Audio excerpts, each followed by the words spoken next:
नमस्कार. मी सौ वीणा फाटे नागपूरहून बोलते. नादब्रह्म ही मालिका श्री भाऊ अटले आमचे गुरुमौली सादर करतायत आणि त्यात नुकताच आपण राग रस सिद्धांत याविषयी सौ वीणा शुक्ल यांच्याविषयी बरीच माहिती ऐकलेली आहे. आता राग सिद्धांत म्हटल्यानंतर राग म्हटलं की स्वर आलेच. स्वर, राग, लय, ताल हे संगीताचे प्रमुख भाग आहेत. तेव्हा त्या सगळ्यांच्या अनुषंगाने स्वर काय असतात किंवा स्वरांची उत्पत्ती कशी होते, स्वरांमधून रस कसे निर्माण होतात आणि या स्वरांचा आपल्या मानवी भावभावनांशी काय परिणाम होतो स्वरांच्या उच्चारणाने, हे याबाबत मला थोडं बोलायचं आहे. तेव्हा मी आपला विषय सुरू करते. याबाबत सांगताना मला असं सांगावंसं वाटतं की सामगायनामध्ये स्वर उदात्त अनुदात्त स्वरित हे होतेच आणि त्यातनं सप्तक तयार झालं. उदात्त अनुदात्त आणि स्वरित ह्याच्यातनं कसे कसे स्वर निघालेत हे मी मागच्या भागांमध्ये सांगितलेलं आहे. आता त्यानंतर आपल्याला असं लक्षात येतं की रावणाने म्हणजे त्याच्यानंतरच्या काळामध्ये सप्त स्वरांमध्ये गायन करून शंकराला प्रसन्न करून घेतलं होतं आणि त्या सप्तस्वरांचे त्यांनी नुसतेच गायन केले नाही, तर त्या सातही स्वरांमधून कोणते कोणते रस निर्माण होतात आणि त्याचा काय परिणाम होतो. शृंगार, अद्भुत, त्यानंतर करुण रस, नंतर हास्य रस, इव्हन विभत्स आणि भयानक हे देखील रस कसे निर्माण होतात हे त्यांनी आपल्या त्या राग समय सिद्धांत म्हणजे काय म्हणतात ना, स्वरांच्या सिद्धांतांमध्ये सांगितलेलं आहे. आणि त्यानुसार त्यांनी गायन केलेलं होतं आणि ते वेणू वाजून त्यांनी ते गायन केलं आणि शंकर प्रसन्न झाले होते. आता यात आपण एक गोष्ट लक्षात ठेवायला पाहिजे की राग समय सिद्धांत ज्या वेळेला आपण बघतो त्यावेळेला त्यात आपल्याला दोन मतं दिसतात की काही मतांच्या नुसार राग समय मानायची काही गरज नाही, कारण रागाचे जे स्वर आहेत ते जर तितक्या प्रभावीपणे तो राग गायला गेला, त्यातले स्वर गायला गेले, तर राग समय कुठलाही असला तरी तो परिणाम साधला जायला पाहिजे. दुसऱ्या मतानुसार रागाचे जे समय सांगितलेले आहेत किंवा प्रहर सांगितलेले आहेत, म्हणजे तसे दिवसाचे दुपारी 12 ते रात्री 12, रात्री 12 ते दुपारी 12 असे दोन भाग केलेले आहेत आणि त्यातून रागाचे प्रहर सांगितलेले आहेत. आता हे जे सांगितलेले आहेत तर ते त्यानुसार त्या थाटातून निघणारे राग कोणते कोणते आहेत हे गायले जातात आणि त्याचा परिणाम साधला जातो, असं एक प्रवाह हा एक पण आहे. आता या दोन्हीचाही आपण विचार करता काही गोष्टी मला बोलाव्याशा असं वाटतात की जसं आपण म्हणतो की कवितेला किंवा पद्याला स्वर आहे, तसे गद्याला पण स्वर आहे आणि हे स्वर जे आहेत त्यांचं म्हणजे त्यांचा रियाज किंवा त्यांची तपश्चर्या जर केली तर ते स्वर इतके प्रभावी होतात की त्या स्वराने उच्चारणाने जे काही बोलल्या जातं, म्हणजे परा पश्चंती मध्यमा वैखरी ह्या ज्या वाणी आहेत त्या वैखरी या वाणीतून जे काही उच्चारलं जातं ते तसंच घडतं आणि म्हणून आपण म्हणत होतो की प्राचीन ऋषी मुनींनी जर काही शाप दिला तर तो तसाच होतो. ह्याचा अर्थ काय की त्या स्वरांना तेवढं सामर्थ्य मिळतं. आता हे सामर्थ्य मिळण्यासाठी त्या ऋषी मुनींची तपश्चर्या असते, त्याच्याशिवाय ते मिळणं शक्य नसतं. आता कवितेमध्ये देखील पद्य आहे आणि त्याच्यात जसं आपण सामगायनातले स्वर बघितले तसं ह्या कवितेला देखील स्वर आहे. जो काही आपण उच्चारण करतो त्याला नाद आहे, नादाला स्वर आहे. आता ह्या कवितेतले जे स्वर आहेत तर ते स्वर काही कविता जोशपूर्ण असतात, काही कविता अशा करुण रसाच्या असतात, काही शांत रसाच्या असतात, काही भक्ती रसाच्या असतात. तर त्यानुसार ते स्वर जर आपण म्हटले तर त्याचा परिणाम साधला जायला पाहिजे. त्याच्यासाठी काय हवं असतं की त्या स्वरांची साधना आपण करायला हवी असते. आता लक्षात घ्यायची गोष्ट अशी आहे की आपण जर एखादी आवेशपूर्ण कविता खूप अशी असेल की जी तू टाच मारून चाल पुढे चिंधड्या उडविन राई राई एवढ्या, असं ज्या वेळेला आपण अगदी जोशात म्हणतोय चिंधड्या उडविन राई राई एवढ्या, आणि हीच कविता जर एखाद्याने तू टाच मारून चाल पुढे चिंधड्या उडविन राई राई एवढ्या असं जर कोणी म्हटलं तर त्याचा परिणाम साधला जाईल का? नाही साधला जाणार. हे ही गोष्ट अत्यंत महत्वाची आहे की आपण कसं उच्चारतो, ऍक्सेंट ज्याला जे म्हणतो आपण, ते कसे असतात आणि त्याचा फेक कशी आहे, तो आपण उच्चारताना आपण काय त्याच्या शब्दांचा, त्याच्यातनं निघणाऱ्या स्वरांचा काय विचार करतो, हे अत्यंत महत्वाचं आहे. इतकेच काय, पण हे जे संगीतातले स्वर आहेत, हे अचेतन जड वस्तूला देखील काय म्हणतात त्याला, चैतन्य आणतात. आणि त्याचप्रमाणे एक महत्वाची गोष्ट अशी आहे की पंचमहाभूतांनी ही जी सृष्टी बनलेली आहे, तसेच पंचमहाभूत आपल्या शरीरात आहे. म्हणजे पृथ्वी, आप, तेज, वायू, पाणी वगैरे जे काही आहे, पृथ्वी, आप, तेज, आकाश वगैरे, तर ह्याप्रमाणेच जर त्या त्या तत्वांचे त्या त्या शरीरामध्ये जर काही दोष असतील, तर ते दोष त्या तत्वाचा राग जर आपण मंद स्वरामध्ये लावला आणि त्यानुसार जर त्याचा मसाज केला त्या रोग्याला, तर त्याचा परिणाम निश्चित साधला जातो. ही गोष्ट डॉक्टर राम भोसले यांच्या अनुभवातून आपल्याला दिसते आणि त्यांच्या पुस्तकांमधूनही हे दिलेलं आहे की जलतत्वाचा जर काही त्यांना व्यक्तीला एखाद्या त्रास असेल, तर तो मेघमंदार राग ते लावत असत मंद स्वरात, आणि त्या स्वरांवर त्यांच्या हाताच्या म्हणजे बोटांची विशिष्ट अशा प्रकारच्या गालीचं पूर्ण कसरत होत असे. तसंच जलतत्व झालं, नंतर वायू श्वसन हे तर आपलं स्वतंत्र सारखंच चालू असतं, आणि त्या श्वसनाच्या दीर्घतेनुसार आणि लघुतेनुसार आपण आपले स्वर उच्चारत असतो. आता सा म्हटल्यानंतर तो जिथपर्यंत आपला श्वास आहे तिथपर्यंत आपण जर तो श्वास पुरेपर्यंत सा म्हटला, तर त्या साची एक वेगळीच अशी आपल्यावरती त्याची वेगळाच प्रभाव पडत असतो. दुसरी एक महत्वाची गोष्ट, जसं हे विषयी मी बोलले, तसंच शंकर महाराजांच्या बाबतीत एक गोष्ट अशी सांगता येते की त्यांचे शिष्य होते जनार्दन बुवा सोलापूरचे, आणि दुसरे शिष्य होते धनेश्वर. तर त्या धनेश्वरांकडे एकदा भजन होतं, आणि यांच्या बोलण्यातनं असं लक्षात आलं की अचेतन वस्तू सुद्धा या चैतन्य त्यांच्यात निर्माण होतं, आणि त्या वस्तू कंप पावतात, त्याच्यात व्हायब्रेशन्स निर्माण होतात. तर ज्या वेळेला हे असं बोलल्या गेलं, त्यावेळेला डॉक्टर धनेश्वर जे होते त्यांनी जनुभाऊंना विचारलं की तुम्ही हे करू शकता का, तर ते म्हणले हो मी करू शकतो. तर त्या दिवशी रात्रीच्या भजनामध्ये जनुभाऊ जे होते त्यांनी त्या गोष्टीचा प्रयोग केला, आणि त्यावेळेला प्रत्यक्ष शंकर महाराज तिथे उपस्थित होते, आणि त्या प्रयोगासाठी त्यांनी काय केलं होतं, तर वरच्या स्वरातले तार सप्तकात लागणारे जे स्वर होते सोहनी रागाचे, ते त्यांनी गायले, आणि ते इतक्या प्रभावीपणे त्यांचे ते म्हटले गेले स्वर त्या भजनांमध्ये की त्याच्यानुसार ती जी अचेतन असणारी जी एक बळकटी होती, ती त्यात कंप निर्माण झाला, आणि जसे त्यांचे स्वर जास्तीत जास्त वरती चढत होते आणि ते अगदी निरनिराळ्या प्रकारांनी ताना आलाप घेत होते, तसं त्या बळकटीमध्ये व्हायब्रेशन्स निर्माण होत होत्या, आणि जसं त्यांनी ते आवर्त घेतलं तसं त्या बळकटीतले व्हायब्रेशन्स कमी होत गेले. आता ह्याला गुरुतत्वाचा स्पर्श होता, हे बरोबर आहे, पण तरी देखील त्यांच्या स्वरातही तेवढंच सामर्थ्य होतं, हेही आपल्याला म्हणजे लक्षात येतं.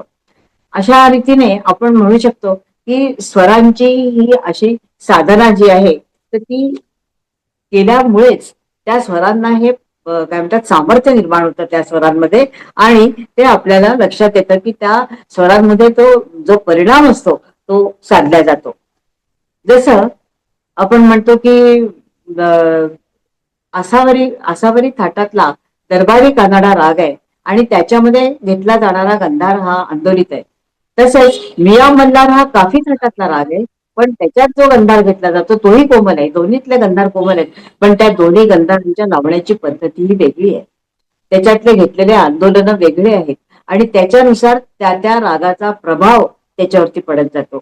सर्वात महत्वाचं म्हणजे आपण या ठिकाणी हे लक्षात घेतो की ज्यानुसार आपण स्वरांची प्रॅक्टिस करतो त्यानुसार आपल्याला त्याचे परिणाम दिसत असतात. आता स्वरांची प्रॅक्टिस म्हणजे काय? स्वर नुसता सारे गम पद निसा असे सारे म्हटलेलं नाही.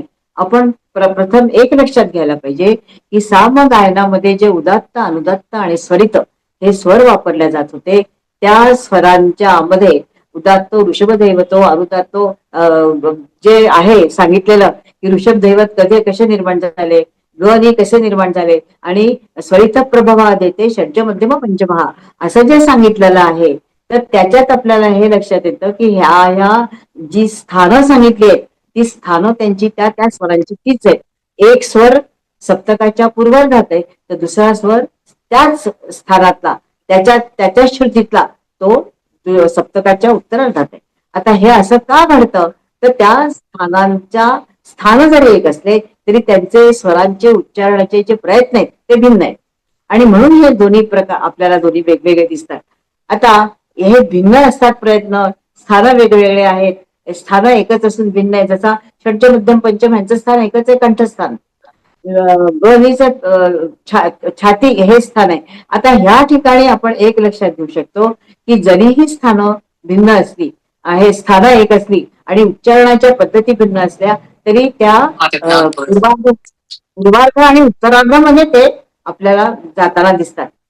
आता ह्या ठिकाणी आपल्याला एक लक्षात येतं की मोठे मोठे जे गायक होऊन गेलेत, बडे गुलाम अली खां म्हणा किंवा वसंतराव देशपांडे म्हणा किंवा भीमसेन जोशी म्हणा, तर बडे गुलाम अली खानच्या बाबतीत अशी आख्यायिका सांगितली जाते की एखाद्या विहिरीमध्ये, खोल विहिरीमध्ये जिथे कुठे पाणी नसेल अशा कोरड्या विहिरीत ते जाऊन स्वरांचा रियाज करायचे. का तर स्वरांना घुमारा यायला पाहिजे, स्वरांना बोलाही यायला पाहिजे, डेप्थ यायला पाहिजे आणि अशा रीतीने ते स्वरांचा रियाज करत असत. भीमसेन जोशी ह्यांचा स्वरांचा रियाज 12-12 तास चालायचा की अक्षरशः त्यांच्या कंठातून एखाद्या वेळेला रक्त सुद्धा यायला लागायचं. वसंतराव देशपांडे यांनी जर मारव्या रागातला ऋषभ लावला तर अक्षरशः तो ऋषभ इतका जबरदस्त लागायचा की तुमचं काळीच चिरतंय असं वाटायचं. ही संध्याकाळच्या म्हणजे काय म्हणतात ना, संधीप्रकाश रागातल्या मारवा थाटातल्या मारवा रागाची ही विशेषता आहे की त्याचा जो रे आहे तो अत्यंत हुरहुर लावणारा आणि हृदयाला अक्षय जाऊन भिडणारा असा आहे. तर हे स्वर असे तयार कसे होतात, त्यासाठी आपल्याला रियाज कसा करावा लागतो. स्वरांची गोलाई, स्वरांचा घुमारा आणि स्वरांची शुद्धता हे अत्यंत महत्वाचं असतं. त्यानुसार ते एकदा झाल्यानंतर आपण ज्या वेळेला असं म्हणतो की आत्ताच मी उदाहरण सांगितलं की काफी ह्याच्यामध्ये काफी थाटातला जो मिया बंधार आहे त्याच्यातला गंधार आणि आसावरी थाटातला गंधार, दरबारी कनाड्यातला, ह्यात फरक आहे. आता ऋषभ आणि गंधार यांच्या श्रुती म्हटलं तर 2-2, 3-3 अशाच आहेत. मग ते काय असतं की जो मूळ शुद्ध स्वर असतो त्या शुद्ध स्वरापासून त्याच्या श्रुती आहेत त्या श्रुती किती खाली आली, ऋषभाची या मधल्याच्या ऋषभाची श्रुती किती खाली आली आणि आपल्या दरबारीची श्रुती किती खाली आली, हा रियाजाने कळतो. ह्याच्यासाठी आपले कान त्या रियाजा करून करून तयार झालेले असतात आणि त्यानुसार त्याचे आंदोलन कसे असतात हे आपण घेऊ शकतो ऋषभाचे आणि गंधाराचे. ह्या महत्वाच्या गोष्टी आपण इथे एवढ्यासाठी सांगणं आवश्यक आहे की प्रत्येक राग गात असताना, आता तुम्ही सकाळचा भैरव राग जर घेतला तर ग म रे सा सा ग म प ग म धा प म प ग म रे रे सा. म पासून रे पर्यंत घेणारी मिंड आणि त्या रे वरचे आंदोलन. आता ही जी मिंड आहे ह्याच्यामध्ये सुद्धा रेग हे स्वर लागलेले आहेत पण ते कणस्वर म्हणून लागले आणि ही जी मिंड घेतली त्याच्यानंतर वेवरती आंदोलन रे रे रे हे म्हणत असताना सारे सारे त्याच्यामध्ये साचा कण मिसळलेला आहे. हा जो भाग आहे हा स्वरांनी ज्या वेळेला आपण स्वरांचा रियाज अत्यंत म्हणजे काय म्हणतात ना अतिशय पूर्णतः समर्पित होऊन करतो त्यावेळेला आपल्याला त्याचा परिणाम साधता येतो. आता हा कसा करायचा, तर आपण बघितलं की सामगायनाचं सप्तक जे आहे ते मग रेसा निधप असं उतरत्या क्रमाने आहे आणि सामगायनामध्ये 3 स्वर वापरले जातात. म्हणजे गायनामध्ये नंतर सप्तस्वरांचा वापर होत होता पण सामवेद पठण जे होत होतं किंवा मंत्रांचं पठण होत होतं त्याच्यात उदात्त, अनुदात्त आणि स्वरित हे 3 स्वर गात होते. या आपल्याला हे लक्षात येतं की ज्या वेळेला आपण असं जे सप्तकाचे स्वर म्हणतो आणि त्याचा रियाज करताना सारे ग हेच पधनी पुढे झालेले आहेत, किंवा सा नी ध हे मंद सप्तकातले स्वर आहे. आमचे गुरुजी होते पंडित भैयाजी वजनवार, ते आम्हाला नेहमी सांगायचे की तुम्ही रियाज करा. तर कसा करायचा, तर मंद सप्तकातल्या सा नी ध इतके स्वर म्हणा, रोज म्हणा. तुमचा श्वास पुरेल इतका सा म्हणा, श्वास पुरेल इतका ध म्हणा, मी म्हणा, मी म्हणा, मग ध म्हणा. ज्या वेळेला तुमचे हे शुद्ध स्वर त्या त्या श्रुतींवरती स्थापित होतात तुमच्या गळ्यात, त्यानंतर तुम्ही जर कोमल तीव्र म्हटले तर कोमल स्वर होतो म्हणजे काय होतो, तो त्याच्या श्रुतीवरून खाली येतो, आणि तीव्र स्वर होतो म्हणजे तो त्याच्या श्रुतीवरून वर जातो. आता या ठिकाणी सप्तकात जे 5 विकृत स्वर म्हणतात ज्याला, ते रे ग धनी हे कोमल होणार आहेत, आणि म हा एकच स्वर असा आहे की जो तीव्र होतो. आता ह्याच्यात आपल्याला लक्षात असं येतं की सा म आणि प पूर्वीचा जो पावा मुख्य जे होता, त्या पावातला मध्यम हा स्वर अतिशय शुद्ध आणि मुख्य स्वर मानला जात होता, आणि म्हणूनच सा म आणि प हे तिन्ही स्वरांचं उत्पत्ती स्थान एकच म्हणतात. आता या ठिकाणी मध्यम तीव्र होणं, यमन रागामध्ये मध्यम तीव्र घेतला जातो, केदार मध्ये दोन्ही मध्यम लागतात. असे राग आहेत की ज्याच्यामध्ये मध्यम तीव्र होतो आणि त्या मध्यमाचं सौंदर्य हे वेगळं असतं. यमन रागामध्ये ज्या वेळेला तुम्ही मध्यम तीव्र गात मी रे ग, मी रे ग मा रे ग प मा रे ग मी रे सा मी रे प मा रे ग रे प मा. हा म आहे का, हा वारंवार लागतोय, हा मध्यम तीव्र आहे. तर हा तीव्र मध्यम आहे आणि हा रागाचं सौंदर्य वाढवतोय. ग म ध नि द प प रे ग मी रे सा. अशा रीतीने ज्या वेळेला आपण स्वर लावतो तर ते त्या त्या स्वरांवरती, त्या त्या स्वरांच्या ज्या श्रुती आहेत त्याला ते चिकटून असले पाहिजे. यासाठी सा नी ध या 3 स्वरांची प्रॅक्टिस तुम्ही श्वास जितका पुरेल तितकी ती करायला पाहिजे. ध जितका, मी जितका पुरेल, ध जितका पुरेल तितका आपल्याला श्वास जितका पुरेल तितका तो स्वर म्हणता आला पाहिजे. आणि ज्या वेळेला तो शुद्ध स्वर आपण ज्या वेळेला पूर्ण म्हटला, त्यानंतर समजा आता जे मी उदाहरण सांगितलं की आसावरी थाटातला दरबारी आणि मिया मल्हार मधला हा मिया मल्हार काफी थाटातला, या 2 रागांच्या गंधारात जे फरक आहे तर तो कोणत्या श्रुतींवरती किती खाली येतो हे आपल्याला कळतं. कर्नाटक पद्धतीमध्ये अशी प्रत्येक श्रुती ही दाखवली जाते. आपण आपल्या हिंदुस्थानी पद्धतीमध्ये इतकी दाखवली जात नाही, पण त्याच्यात त्यांचा तो गायनाचा तो प्रघात आहे त्यांचा, आणि ते 12ही स्वर म्हणू शकतात एका नंतर एक असे. आपल्या ह्याच्यात आपण असे म्हणत नाही, आणि त्याच्यामुळे काय होतं की त्या त्या श्रुतीचं वर खाली झाल्या तर त्या कोमलत्व त्या स्वरांचं किंवा तीव्रत्व त्या स्वराचं हे बरोबर राहत नाही, याला कुठेतरी बाधा येते. आणि म्हणून स्वरांची प्रॅक्टिस ही येण्यासाठी स्वरांचा रियाज हा अत्यंत आवश्यक आहे, आणि त्याच्यासाठी शुद्ध स्वर पहिल्यांदा आपण गळ्यातनं काढू शकतो. त्यातले सा नी ध, आणि पंचम लावला तरी ठीक, पण सा नी ध हे मंद्र सप्तकातले जितके तुम्ही नीट लावाल तितके तुम्ही पुढचे वरचे स्वर तार सप्तकातले सुद्धा तुमचे आपोआप तेवढे व्यवस्थित लागतात. आणि जर तेवढ्या लागल्यानंतर चतुश्चैव जसे षड्ज मध्यम पंचमहाला आपण जे म्हटलं, तर त्या चतुष म्हणजे चौथ्या श्रुतीवरती षड्ज आहे, चौथ्या श्रुतीवरची पंचम आहे, चौथ्या, तर त्या स्वरांच्या श्रुती आपण लक्षात घेऊन त्याच्या तो किती खाली आलेला आहे, किती श्रुती खाली आलाय, किती श्रुती वर आलेला आहे, हे आपल्या कानाने आपल्याला लक्षात येतं. आणि म्हणून आपल्याला असं एक महत्वाची गोष्ट इथे अशी सांगायची लागते की राग सामय चक्र ज्या वेळेला आपण म्हणतो त्यावेळेला त्या त्या रागाचे जे परिणाम होतात किंवा त्या रागातील स्वरांचे परिणाम होतात, कारण रागाचे स्वर घेऊनच तो राग आपल्यासमोर उभा केला जातो, त्याची चौकट उभी केली जाते. तर ती उभी करताना त्या रागाचे स्वर आपण तितके प्रभावीपणे लावतोय का, आणि जर का ते लागत असतील तरच त्याला काही अर्थ आहे. नाही तर मग तुम्ही सकाळचा भैरव सकाळी म्हटला काय आणि संध्याकाळी म्हटला काय, त्यात काही फारसा तुम्हाला विशेष फरक जाणवणार नाही. भक्तिरस म्हणजे मी आता भक्तिरसा पूर्ण असं भैरव म्हणणार आहे असं मी म्हणून तो त्यात भक्तिरस निर्माण होत नाही. किंवा एखादी मी दादरा म्हणा, ठुमरी म्हणा, ही जर मी लढिवाळपणे म्हणते आहे असं जर मला सांगायचं आहे, तर मला त्यातला त्या लढिवाळपणा दाखवण्यासाठी त्या स्वरांची नजाकत मला त्याच्यात आणावी लागते. आणि ती नजाकत आणण्यासाठी हा स्वरांचा रियाज अत्यंत आवश्यक आहे. आणि म्हणून आपण हे संपूर्ण जे रागचक्र, रागसमय सिद्धांत, हा सगळा कशावरती अवलंबून आहे? स्वरांवरती. स्वर आणि लय, आणि म्हणजेच त्याचाच आणखीन आपण म्हणजे काय म्हणतात ना, त्याच्या आधीचा भाग जर म्हटला तर नाद आणि लय.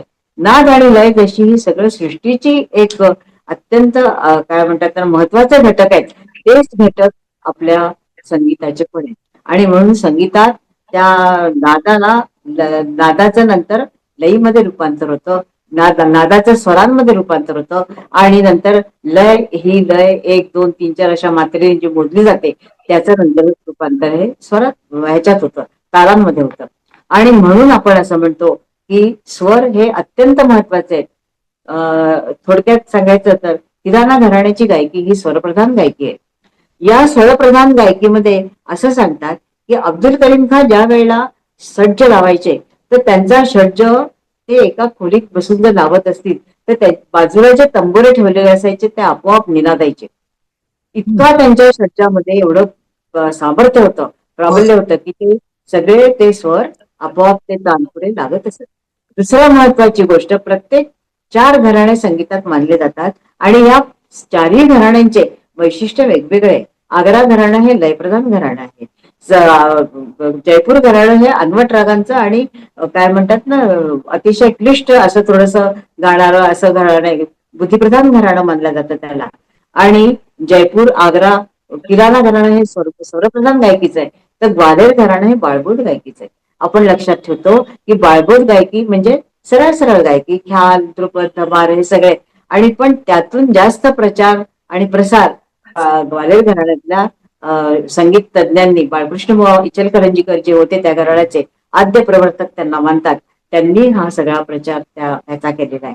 तेव्हा आपल्याला एक लक्षात येतं की हे सगळं जरी आपण कितीही वाचलं, कितीही ऐकलं, आणि तरी सगळ्यात महत्वाची गोष्ट म्हणजे नाद आणि लय, म्हणजेच स्वर आणि लय, या 2 गोष्टी संगीतासाठी अत्यंत महत्वाच्या आहेत. आणि तो स्वर तयार करण्यासाठी ज्या वेळेला आपण काय म्हणतात ना, आमचे सर नेहमी म्हणायचे की आयुष्य गेलं तरी आपण ते करू शकत नाही, तर तेवढी तेवढी सामर्थ्य आपल्या त्या स्वरांमध्ये येऊ शकत नाही.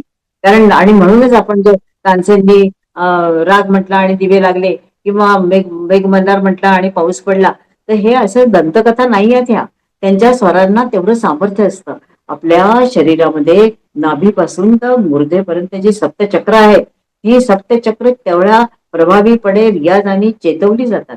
आणि ज्या वेळेला ती चेतवली जातात त्यावेळेला त्यातून निघणारे स्वर हे इतके प्रभावी असतात की त्याचा परिणाम साधलाच जातो. आणि म्हणून अत्यंत महत्वाची जी गोष्ट आहे ती म्हणजे स्वरांची साधना.